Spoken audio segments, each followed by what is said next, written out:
Football with Feluda আরও একটা ভিডিওতে তোমাদের সবাইকে স্বাগত।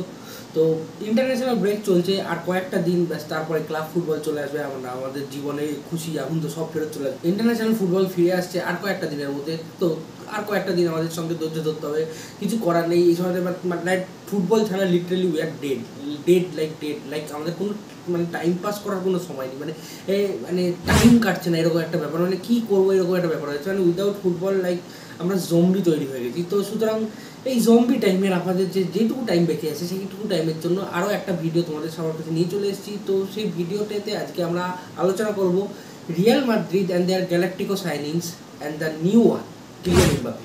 তো আমরা কিলিয়ান এমবাপের সম্বন্ধে অবভিয়াসলি এই ভিডিওতে আলোচনা করব, the good, the bad and the worst. ঠিক আছে, এই তিনটে পার্টে আলোচনা করব।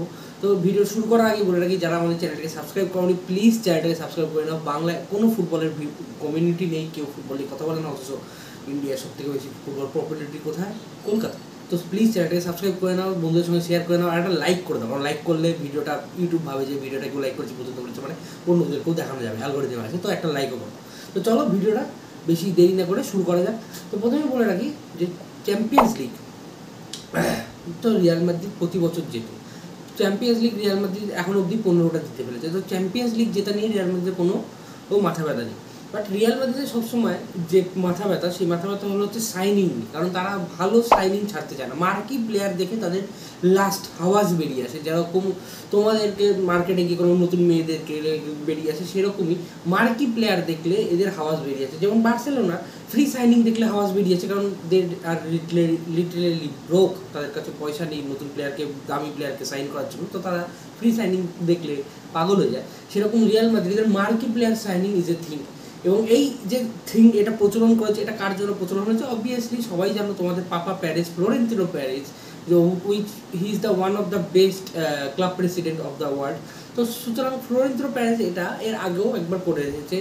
রাউল, কাকা, বেনজেমা, তারপরে Beckham, R9 Ronaldo, Roberto Carlos, Zidane, জিজু, ক্রিস্টিয়ানো রোনাল্ডো, জাভি আলানসো, একের পর এক দ্য বিগেস্ট যত লেজেন্ড ছিল সবাইকে, Angel Di Maria, Ozil and Robin, যত স্নাইডার, আমি on top of my mind নাম আসতে যাচ্ছে, আমি বলে যাচ্ছি, যত লেজেন্ড ছিল, সার্জিও রামোস, যত লেজেন্ড ছিল সবাইকে এক এক করে রিয়াল মাদ্রিদের জার্সিতে সাইন করিয়েছে এবং তাদেরকে দিয়ে খেলিয়েছে। এবং অবভিয়াসলি কখনো সাকসেসফুল হয়েছে, কখনো আনসাকসেসফুল হয়েছে, that are up to debate. But এটা ফ্লোরেন্তিনো প্যারেসের একটা লাস্ট ড্রিম, একটা ইউ ক্যান সে ইট একটা পার্সোনাল প্রজেক্ট টাইপের, একটা ইগো বুস্ট টাইপের। যে আমি আগেও একবার গ্যালাক্টিকোস সাইন করেছি এবং আমি আবার গ্যালাক্টিকোস সাইন করবো। The Galacticos only played for the Real Madrid and the Real Madrid is the biggest club of the world. তো ঠিক আছে, আমরা মেনে নিলাম, আমাদের কোনো আপত্তি নেই। তো এবার আমরা এখানে এটা ভাববো যে আদৌ এই গ্যালাক্টিক্সের কোনো জরুরত ছিল কি না। তো সেই জরুরত ছিল কি ছিল না, তার আগে বলে রাখি যে নিউয়েস্ট সাইনিং রিয়াল মাদ্রিদের হলো কিলিয়ান এমবাপে। 2018 সালে যখন রাউন্ড অফ 16-এর একটা ম্যাচ করেছিল আর্জেন্টিনা বনাম ফ্রান্সে, আর্জেন্টিনা ম্যাচটা 4-3 গোলে হেরে গেছিলো। তো অনেক ক্লোজ ম্যাচ হয়েছিল। বাট না, একটা 18 বছরের ছেলে ছিল যে ওয়ার্ল্ডকে অন ফায়ার, আগুন লাগিয়ে দিয়েছিল সারা পৃথিবীর ফুটবলে, এবং হ্যাট্রিক স্কোর করেছিল সেই ম্যাচে। লিটারেলি আর্জেন্টিনার ডিফেন্সকে নিজের ঘুটনোপে নিয়ে চলে এসেছিল। সেই প্লেয়ারটার নাম হচ্ছে কিলিয়ান এমবাপে। এরপরে প্যারিসের হয়ে অনেক ঝাঁজ চকচকে গোল সে করেছে, অনেক ড্রিবল সে করেছে, অনেক রেকর্ড সে করেছে। বাট তাও সেরকম কেউ পাত্তা পায়নি, বিকজ প্যারিস চ্যাম্পিয়ন্স লিগে সেরকমভাবে সফলতা পায়নি। সেই জন্য তো সেখানে কিলিয়ান এমবাপের থেকে আমি বেশি প্যারিস সানজার্মান ক্লাবটারই দোষ দিই। বাট ঠিক আছে, স্টিল হবে। এবং 2022-এর ওয়ার্ল্ড কাপ ফাইনাল, সেই ম্যাচেই যেখানে আর্জেন্টিনা 2-0 গোলে জিতছিল এবং 9 minute in the game, Argentina still winning that game by 2-0। And সেই সময় বাই আউট অফ নাথিং একটা প্লেয়ার জন্ম নেয় এবং 2-2 করে দেয় ম্যাচটাকে, এক্সট্রা টাইমে নিয়ে যায়। সেই প্লেয়ারটার নাম হলো কিলিয়ান এমবাপে। এবারে কিলিয়ান এমবাপেকে সাইন করা ফ্লোরেন্তিনো প্যারেসের একটা অনেক বছরের ড্রিম, সে লাস্ট ড্রিম টাইপের বলে না, সেরকম অনেক বছরের ড্রিম। সে তোমার একটা পার্সোনাল প্রজেক্ট টাইপের। 2021-এ ট্রাই করেছিল, পারেনি, পিএসজি সাইন করেছিল। 2022-এ ট্রাই করেছিল, পারেনি, পিএসজি কন্ট্রাক্ট এক্সটেনশন দিয়ে দিয়েছিল। 2023-এ ট্রাই করেছিল, পারেনি। ফাইনালি 2024-এ কিলিয়ান এমবাপে ফ্রি সাইনিং হিসাবে রিয়াল মাদ্রিদে জয়েন করে। এবং একটা কি বলবো জিরো মানে একদম ফ্রি সাইনিং হিসেবে জয়েন করলেও প্রচুর টাকা পয়সার বিনিময়ে, প্রচুর একটা অর্থ লেনদেনের বিনিময়ে কিলিয়ান এমবাপে রিয়াল মাদ্রিদে জয়েন করে। বাট আমি মানে বলতে চাইছি, যারা বুঝতে পারছো না তার জন্য, Kylian Mbappe may be it is looking like he joined as a free signing, but ওর যে স্যালারি আছে সেই স্যালারিটা কোনো কোনো ক্লাব অ্যাফোর্ড করতে পারবে না, এই কথা আমি বলতে চাইছি। এইবার কিলিয়ান এমবাপের কি দরকার ছিল রিয়াল মাদ্রিদে? কারণ রিয়াল মাদ্রিদ 2013-14 সালে অলরেডি, সরি 13-14 বলছি, 2023 আর 24 সালে অলরেডি চ্যাম্পিয়ন্স লিগ জিতেছিল। এবং আরও একজন যে মার্কি সাইনিং তার আগের বছর করেছিল 100 মিলিয়নে, যাকে সাইন করেছিল জুড বেলিংহামকে দিয়ে তারা চ্যাম্পিয়ন্স লিগ জিতেছিল। কারণ সেই বছর সবে সবে কারিম বেনজেমা তাদের টিম থেকে চলে গেছিলো এবং জুড বেলিংহাম মিডফিল্ডার হওয়া সত্ত্বেও তাকে ফলস নাইনিং রোলটায় খেলিয়ে তাকে দিয়ে প্রচুর গোল স্কোর করিয়ে জুড বেলিংহাম আগের সিজনটায় 24টা গোল করেছিল, তাকে দিয়ে প্রচুর গোল করিয়ে জুড বেলিংহাম কিন্তু সেই দিকে জিতে গেছিলো তোমার ওয়ান অফ দ্য বেস্ট সাইনিংয়ের অ্যাওয়ার্ডটা। এবং জুড বেলিংহামের জন্য কিন্তু রিয়াল মাদ্রিদ চ্যাম্পিয়ন্স লিগ জেতে। এবং জুড বেলিংহাম ছাড়াও যদি আমি দেখে থাকি তাহলে ভিনি পেলে, আমাদের যে আমাদের বাংলাদেশের ভাইরা যাকে ভিনি পেলে বলে থাকে, ভিনিসিয়াস জুনিয়রের জন্য কিন্তু রিয়াল মাদ্রিদ চ্যাম্পিয়ন্স লিগ জেতে। আমি কথা বলবো প্রোফাইলিং নিয়ে। Vinicius junior left wing player, মাঝে মধ্যে ড্রিফট করে নাম্বার 9-এ চলে আসে, but mainly left wing player. Kylian Mbappe left wing player, number 9 কখনোই না। প্যারিস সেন্ট জার্মাইতে কখনো নাম্বার 9 খেলেনি, পিএসজিতে খেলেনি, মোনাকো তো কোনোদিন খেলেনি, ফ্রেঞ্চ ন্যাশনাল টিমের হয়ে কোনোদিন নাম্বার 9 খেলেনি। তাহলে কেন কিলিয়ান এমবাপেকে রিয়াল মাদ্রিদ সাইন করলো? Kylian Mbappe force of A nature টাইপের প্লেয়ার, মানে ওর রাইটিংও মাঝে মাঝে খেলে না, এর মোনাকো তো মাঝে মাঝে রাইটিংয়ে খেলেছে। এবার স্ট্রাইকার পজিশনে কোনোদিন খেলেনি, বাট খেলতে পারবে না এটাও হয় না, কারণ আর্জেন্টিনার হয়ে যখন গোলগুলো করেছিল তখন স্ট্রাইকার পজিশনেই খেলছিল 2022-এর ওয়ার্ল্ড কাপে। তো সুতরাং সেই যে মানে প্যারিসের যে লিগ ওয়ানের যে ডিফেন্স থেকে যে গ্যাপটা, সেই গ্যাপটা অনেক ইজি ছিল কিলিয়ানের সঙ্গে, যেখানে এইখানে এই গ্যাপটা অনেকটা ইজি না লা লিগাতে, কারণ এখানে ডিফেন্ডাররা অনেক কম্প্যাক্ট, লিগ হিসাবে অনেক বেশি উন্নত। এই সমস্ত হলো কিলিয়ান এমবাপে কিন্তু অলরেডি 8টা গোল স্কোর করে ফেলেছে এই নতুন সিজনে এসে, তার মধ্যে যদিও 5খানা গোল পেনাল্টিতে আছে, বাট ঠিক আছে, কিন্তু একটা গোল একটা ওয়ার্ল্ডও মেরেছে। তো Kylian Mbappe force of A nature, ঠিক আছে, কিন্তু কিলিয়ান এমবাপে কি ভিনি পেলের থেকে বেটার প্লেয়ার, ভিনিসিয়াস জুনিয়র থেকে বেটার প্লেয়ার? না, আমার মতে তো না। এখন ওয়ার্ল্ডের বেস্ট প্লেয়ার বলতে গেলে আমরা যদি ভিনিসিয়াস জুনিয়রকে ধরি, এই সেকেন্ডেও কিন্তু তোমার এমবাপে আসবে না। তো সুতরাং কিছুতেই এমবাপে ভিনিসিয়াস জুনিয়রকে হাঁটিয়ে ওখানে স্টার্ট করতে পারবে না। রাইট উইংয়ে কি স্টার্ট করতে পারে না এমবাপে? রাইট উইংয়েও এমবাপে স্টার্ট করতে পারবে না, কারণ সেরকমভাবে এখন আর এমবাপে রাইট উইংয়ে খেলতে পারে না। একবার ট্রাই করেছিল, বাট রাইট উইংয়ে বেটার প্লেয়ার রিয়াল মাদ্রিদের কাছে অবভিয়াসলি আছে, সেটা হলো হচ্ছে হয় ওদিকে রাইট মিডফিল্ডার বা রাইট উইংয়ে যে খেলা ফেডরিকো ভালভার্দে, বা রাইট উইংয়ে যদি আউট অ্যান্ড আউট ট্রাই করতে হয় তাহলে তো রদ্রিগো আছেই, যে অনেক বেটার প্লেয়ার, বা তাছাড়াও ট্রাই করার জন্য ব্রাহিম দিয়াজ আছে, আর্দা গুলার আছে, মানে টু মেনি অপশনস রিয়াল মাদ্রিদের। তাহলে এমবাপের অসুবিধাটা কোথায় হচ্ছে? এমবাপের অসুবিধাটা হচ্ছে কেন?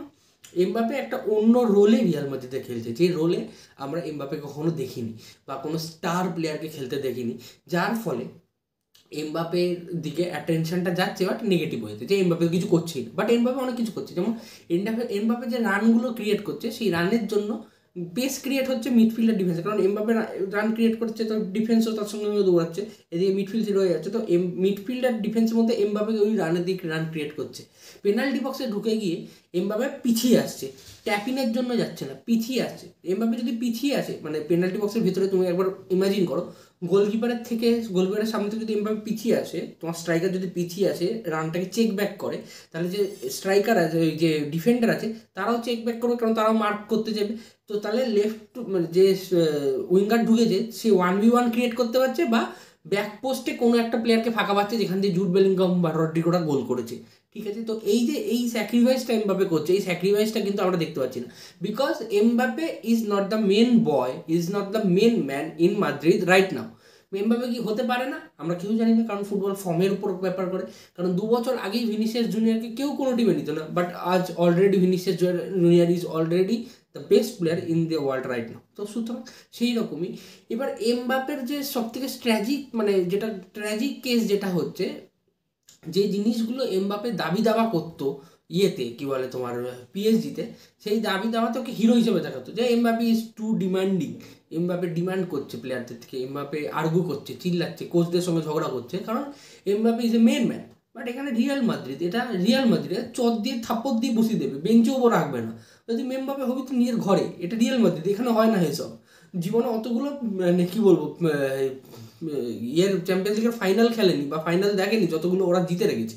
কারণ এই জন্য এমবাপে এখানে যখনই নিজের ফ্রাস্ট্রেশন দেখাচ্ছে, ধরো ভিনি কোনো পাস করলো না, বেলিংহাম কোনো পাস করলো না, আর ওটা গোল হলো না বা মিস করলো, তখন যদি এমবাপে ফ্রাস্ট্রেশন দেখে, তখন অবভিয়াসলি স্পেন মিডিয়া যারা আছে, যারা obviously outs of Mbappe is outside of the Spain player, foreign player, Spain media খারাপ নজরে দেখাচ্ছে, হেডলাইন করে দেখাচ্ছে যে Mbappe is not happy, he is creating fast between the teammates. তো এরকম যেটার শিকার কিন্তু এমবাপে হচ্ছে। আরও যদি আমি কথা বলে থাকি, এমবাপের এই যে তোমার যে স্ট্রাগেলটা, এই স্ট্রাগেলটা অ্যাকচুয়ালি এই কোনো স্ট্রাগেলই না, কারণ অবভিয়াসলি সিজন শেষ হয়নি।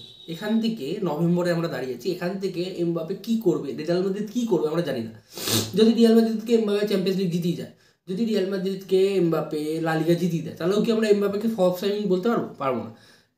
আমরা একটা উদাহরণ দিচ্ছি কেন এই যে এমবাপেকে নিয়ে এত হাইপ উঠছে যে Mbappe flop, Mbappe flop, Mbappe flop, সেইটা কোনো কারণই না, সেটা পুরো তুচ্ছ বাজে কথা। মেসিকে মনে আছে সবাই তোমাদের, যখন 2020-তে লাস্ট বার্সেলোনার হয়ে খেলেছিল, এবং বার্সেলোনার হয়ে খেলার পর মেসি চলে গেছিলো আমেরিকাতে গিয়ে খেলার জন্য, কোপা আমেরিকা খেলার জন্য, এবং তখন ওর কন্ট্রাক্ট শেষ হচ্ছিলো। তো সবাই ভেবেছিল ঠিক আছে, কন্ট্রাক্ট শেষ হয়ে গেছে তো হয়ে গেছে, মেসি যে ফ্রি এজেন্ট, বাট কেউ মেসির সঙ্গে কোনো ইয়ে করেনি, কারণ মেসি বার্সেলোনা ফেরত এসে বার্সার সঙ্গে কন্ট্রাক্ট সাইন করে নেবে এবং সব হয়ে যাবে। কিন্তু সেটা হয় না, কারণ শুয়ারের বাচ্চা বাড়তেমি হোয়াট এভার ইট ইজ, এটা হয় না। মেসি জয়েন করে পিএসজিতে, এবং মেসির পিএসজি স্ট্যাট কি তোমার মনে আছে প্রথম সিজনে? হ্যাঁ, আমি মেসি ফ্যান হয়েও মনে রাখতে চাই না, কারণ ওই দুঃস্বপ্নের রাতগুলো, 7-8টা গোল মাত্র করেছিল মেসি গোটা সিজনে, লিগের কথা বলছি আমি, বাদবাকি কথা বলছি না। ওই টোটাল তোমার 10-12টা হবে, আর অ্যাসিস্ট নিয়ে হয়তো খুব বেয়ারলি 20-20টা হবে, জিএস হবে। তারপরে মেসির মতো প্লেয়ারের তরফে যদি এরকম পারফরমেন্স আসতে পারে, তাহলে এমবাপে তো আর মেসি লেভেল না, রোনাল্ডো লেভেল না, এমবাপে সে ওদের থেকে অনেক পিছনে আছে, কিন্তু তারপরও সেই যে এইখানে নতুন লিগে এসে, নতুন দেশে এসে, নতুন কালচারে এসে, নতুন টিমে এসে, নতুন ফরমেশনে নতুনভাবে জেল আপ করতে গিয়ে তার যে টাইম লাগবে, এটাই তো স্বাভাবিক।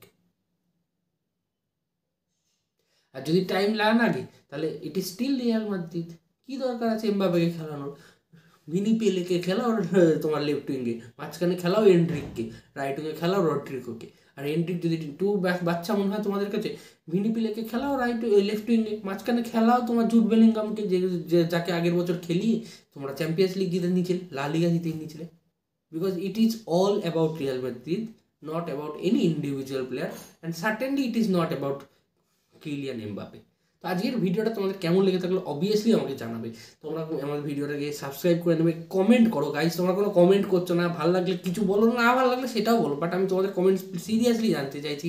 কোনো কেউ একটা কমেন্ট করছো না, প্লিজ একটা কমেন্ট ছেড়ে দাও, অ্যাটলিস্ট আমার অন্তত ভালো লাগবে যে তোমরা কেউ আমার ভিডিওটা দেখছো। খারাপ ভালো যা ইচ্ছা, তোমাদের ইচ্ছা, আমি অবভিয়াসলি রিপ্লাই করবো। আর প্লিজ ভিডিওটাকে লাইক করে নাও, বন্ধুদের সঙ্গে শেয়ার করে নাও। বাংলায় কোনো ফুটবলের কমিউনিটি নেই, আমাদের একটা ফুটবলের কমিউনিটি গড়তেই হবে। তো সুতরাং আমার ভিডিও যদি ভালো লেগে থাকে তোমরাও বানাতে পারবে, তোমরাও আমার মতো দেখে ভিডিও বানাও। শুভরাত্রি, দেখা হচ্ছে তোমাদের সঙ্গে পরের ভিডিওতে।